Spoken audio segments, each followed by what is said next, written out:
Galera, um submarino avaria a 100 metros de profundidade. A tripulação tem que abrir uma escotilha de emergência retangular de 1,2 metros por 0,6 metros. Então tem aqui uma escotilha retangular, né? Beleza?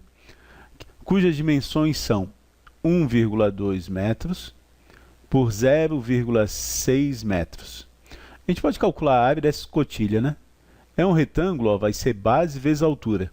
É só fazer aqui, ó, 1,2 vezes 0,6. Isso daqui vai dar uma área de 0,72 metros quadrados. Beleza? Que força terá que ser realizada sobre essa escotilha, assumindo que as pressões no interior do submarino e a superfície são de 1 atm. Então, olha só, né? Onde que o pessoal erra essa questão?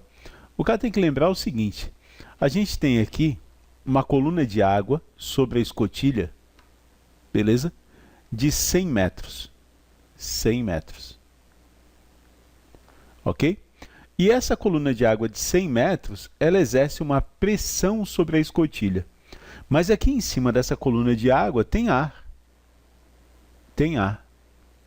Então esse ar também exerce pressão sobre a escotilha.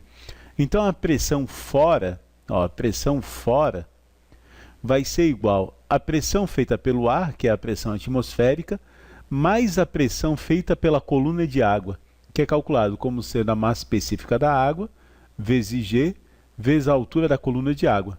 Tudo bem? Ele me fala que aqui dentro do submarino a pressão vale exatamente 1 atmosfera. Certo? A mesma de fora da superfície da água ali, aqui no ar em cima. Bom, ele quer calcular a força, né? A força que eu tenho que fazer no interior para levantar essa escotilha. Ó, para levantar essa escotilha, eu tenho que ganhar da força ou da diferença de força feita pelas pressões dentro e fora. Parecido com uma questãozinha da janela que a gente já viu antes. Isso vai ter uma diferença de pressão, a pressão fora é maior do que a pressão dentro, então vai ter uma força resultante devido à diferença de pressão na escotilha para dentro. E o cara tem que vencer essa força. A gente sabe que pressão é força por área, então se eu quero calcular a força, é só pegar a área que está dividindo e passar multiplicando, né? Então força é pressão vezes área. Tudo bem? Eu quero a diferença de força de fora, força de fora e força de dentro. Então, a diferença de força vai ser igual à força feita fora.